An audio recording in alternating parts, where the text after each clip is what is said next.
ঠিক এই নদীর মতো যে তার পথ ছাড়ে না কখনো, যতই শুকায়, যতই ভাঙে, আবার ফিরে আসে নিজের ছন্দে।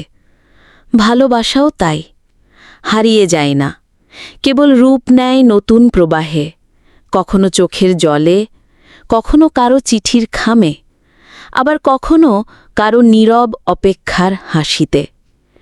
এই নদী যেমন জানে কোথায় গিয়ে মিশবে, ভালোবাসাও জানে কাকে ছুঁয়ে বাঁচবে।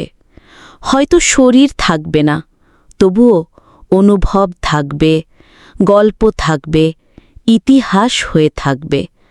ঠিক যেমন শিউলি আর রিয়াদের ভালোবাসা, একটি চিঠিতে বাঁধা, একটি অপেক্ষায় পাথর হয়ে যাওয়া, তবুও নরম, তবুও জীবন্ত। মেঘলার চোখে আজও তার আলো জ্বলে। যেখানে নদী গান গায় ঢেউয়ে ঢেউয়ে, সেখানে সেই ভালোবাসার প্রতিধ্বনি শোনা যায়, আমি ফিরিনি ঠিক, তবুও আমি আছি তোমার প্রতীক্ষায়, তোমার হৃদয়ে। সেই ভোরে, যখন শহরটা ঘুমিয়েছিল এখনো, মেঘলা জানাজার পাশে বসে চুপচাপ কাঁদছিল। চিঠির কাগজটা এখনো হাতে ধরা, কিন্তু চোখে জল ঝরছে অবিরাম। সেই পুরানো হস্তাক্ষরে লেখা চিঠির প্রতিটা শব্দ যেন হৃদয়ের গভীরে গেঁথে গেছে। তোমার প্রতীক্ষায়, তোমার হৃদয়ে, এই বাক্যটা শুধু একটা চিঠির শেষ লাইন নয়, বরং এক জীবনের আকুতি, এক অসীম অপেক্ষার প্রতিচ্ছবি। চিঠিটা পাঠিয়েছিল রিয়াদ 5 বছর আগে। তখন তারা দুজনেই বিশ্ববিদ্যালয়ে পড়ত। ক্লাসের ফাঁকে ছোট ছোট দেখা, লাইব্রেরিতে একসাথে নীরব বসা, আর বারান্দার কোণায় দাঁড়িয়ে মেঘের দিকে তাকিয়ে ভাবনা ভাগ করে নেওয়া। তাদের ভালোবাসা ছিল না উচ্চ স্বরে বলা, ছিল চোখের ভাষায় লেখা। সেই সময়টাতে রিয়াদ একদিন হঠাৎ বলেছিল, মেঘলা, যদি আমি একদিন হারিয়ে যাই, তুমি অপেক্ষা করবে? মেঘলা হেসে বলেছিল, তুমি যদি হারাও, আমি পুরো পৃথিবী খুঁজি, তবু খুঁজে নেব। কিন্তু জীবন তো গল্পের মতো সরল নয়। একটা দুর্ঘটনা, একটা ভুল বোঝাবুঝি, আর তারপরে অনেকগুলো নীরব বছর পেরিয়ে গেছে। রিয়াদ হঠাৎই চলে গিয়েছিল দেশের বাইরে, আর মেঘলার হাতে এসেছিল একটা চিঠি, যেখানে লেখা ছিল, প্রিয় মেঘলা, তোমাকে বলা হয়ে ওঠেনি আমি চলে যাচ্ছি, হয়তো অনেক দিনের জন্য, হয়তো চিরতরের জন্য। তুমি বলেছিলে হারিয়ে গেলেও খুঁজে পাবে, কিন্তু আমি চাই না তুমি খোঁজো। আমি চাই তুমি নিজের মতো বাঁচো, নিজের স্বপ্নে ওড়ো। তবে একটা কথা জানো, আমি তোমার প্রতীক্ষায় থাকব, তোমার হৃদয়ে, রিয়াদ। চিঠিটা মেঘলার বুকের খাঁচায় একটা শূন্যতা তৈরি করেছিল, যে শূন্যতা সময়ের সাথে আরও গভীর হয়েছে। আজ 5 বছর পর সেই চিঠি আবার হাতে নিয়ে বসে আছে সে। জানে না কেন হঠাৎ পুরনো ট্রাঙ্ক খুলে সেই চিঠিটা বেরিয়ে এলো, কিন্তু মনে হয় কিছু অনুভূতি কখনো মরে না, শুধু সময়ের ভুলোয় চাপা পড়ে যায়। মেঘলা এখন একজন শিক্ষকই। তার মা শিউলি এখনও ভোরবেলা উঠেই বলেন, রিয়াদ কি ফিরে আসবে কখনো? মেঘলা চুপ থাকে, তবে আজ তার চোখ বলছে, আশা এখনও বেঁচে আছে। সন্ধ্যের সময় দরজায় কড়া নাড়ার শব্দ। মেঘলা দরজা খুলতে দাঁড়িয়ে থাকা একজন ডাক পিয়ন বলল, আপনার নামে একটা চিঠি এসেছে, লন্ডন থেকে। মেঘলা অবাক হয়ে চিঠিটা হাতে নিল। খামে লেখা, টু মেঘলা, ফ্রম রিয়াদ। হাত কাঁপছিল তার, যেন আবার 5 বছর পিছনে চলে যাচ্ছে সে। ধীরে ধীরে চিঠিটা খুলল, তারপরে নিজের গোলাপি স্বপ্নের ডিব্বাটা খুলে তাকিয়ে থাকল। তারপরে অনুভব করল, মেঘলা, হয়তো তুমি ভাবো আমি তোমার জীবন থেকে পালিয়ে গিয়েছিলাম। না, আমি পালাইনি, আমি ফিরে যেতে চেয়েছিলাম বারবার, কিন্তু বাস্তবতা, দায়িত্ব এবং তোমাকে ভালো রাখার এক দুর্বল ইচ্ছায় নিজেকে দূরে রেখেছিলাম। এই 5 বছর আমি প্রতিদিন লিখেছি তোমার নাম। আমি দেখেছি স্বপ্নে তুমি এখনো বারান্দায় দাঁড়িয়ে আছো, বৃষ্টির ফোঁটায় মুখ ভেজাচ্ছ। আমি জানি আমি অনেক দেরি করে ফেলেছি, তবুও যদি পারো, তুমি কি আবার একবার চোখ তুলে তাকাবে আমার দিকে? আমি আগামী শুক্রবার বাংলাদেশে আসছি। যদি এখনও তোমার হৃদয়ে আমার জায়গা থাকে, তাহলে দেখা হবে সেই পুরনো নদীর ঘাটে সূর্যাস্তের সময়, তোমার প্রতীক্ষায়। রিয়াদ। মেঘলার চোখ ছলছল করে উঠল। সেই নদীর ঘাট, যেখানে তারা প্রথম একসাথে বসেছিল, যেখানে রিয়াদ বলেছিল, যদি একদিন চুপচাপ চলে যায়, জানবে আমি এখানেই আছি। শুক্রবার। সারা দিন আকাশ মেঘলা ছিল, তবে বিকেলে সূর্য একবারের জন্য জ্বলজ্বল করে উঠল, যেন প্রকৃতি নিজেই সাক্ষী হতে চায়। মেঘলা সেই নদীর ঘাটে পৌঁছল। শাড়ি পরে এসেছে, নীল, রিয়াদের পছন্দের রং।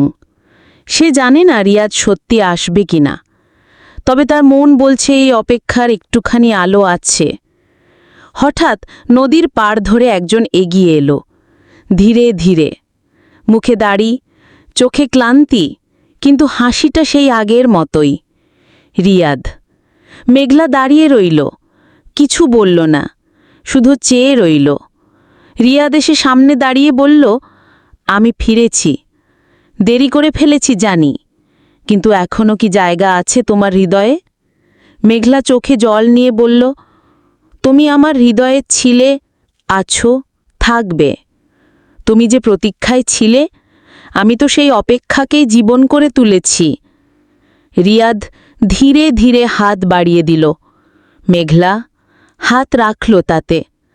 সন্ধ্যের আলোয় নদীর ওপারে সূর্য ডুবে যাচ্ছিল, কিন্তু একজোড়া হৃদয়ে আলো ফুটে উঠছিল নতুন।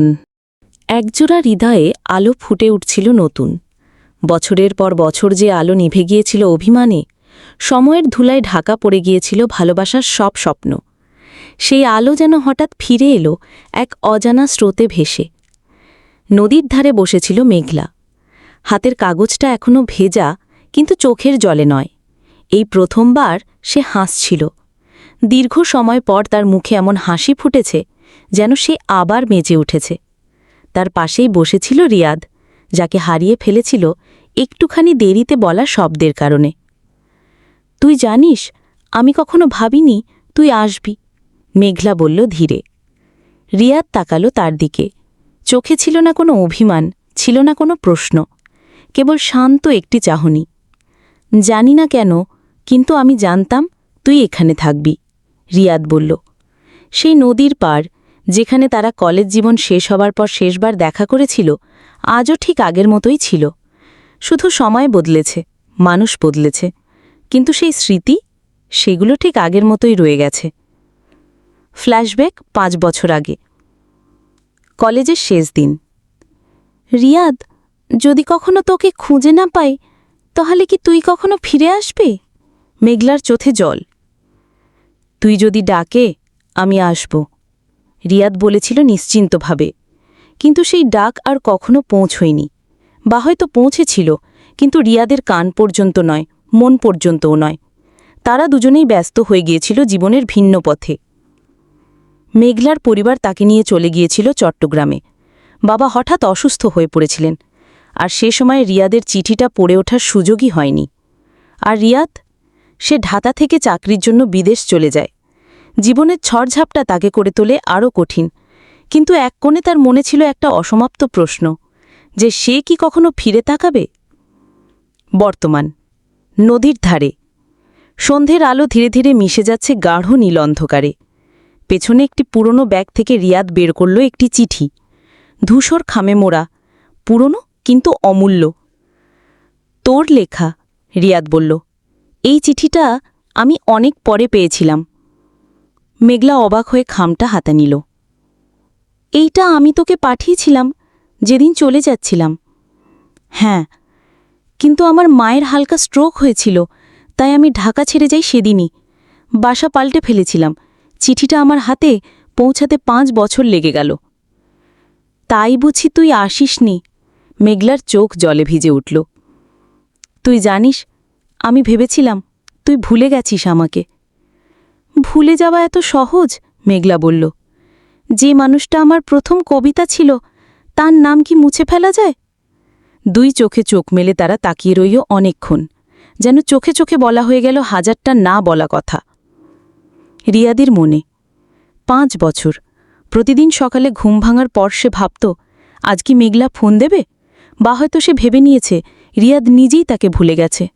সময় বড় নিষ্ঠুর, কিন্তু ভালোবাসা যদি সত্যি হয় সেটা কি ফুরিয়ে যায়? না, যায় না। রিয়াদ জানে সে মেঘলার হৃদয় ছিল, হয়তো অভিমান চাপা দিয়ে রেখেছিল সবকিছু, কিন্তু হৃদয়ের ভেতরের আলো সবসময় জ্বলছিল।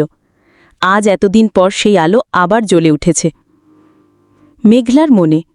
সে আর ভাবেনি রিয়াদ ফিরবে, কিন্তু প্রতিটি কবিতায়, প্রতিটি গান শুনলে মনে পড়ত সেই চোখ দুটো, যা কথা না বলেও হাজার কথা বলত। প্রতিটি নতুন জায়গায় গিয়েও সে খুঁজেছে রিয়াদকে, অদৃশ্যভাবে। আর আজ ঠিক সেই নদীর পাড়ে, যেখানে তারা শেষবার হাত ধরেছিল, আবার রিয়াদ বসে আছে তার পাশে। ভালোবাসা ফুরায় না, হারিয়ে গেলেও ফিরে আসে যদি কেউ অপেক্ষা করে। 1 কাপ চা। রিয়াদ বলল, চল 1 কাপ চা খাই। এখনো চা খেতে ভালোবাসিস? তোর হাতে বানানো চা আমার এখনো স্বপ্নে আসে।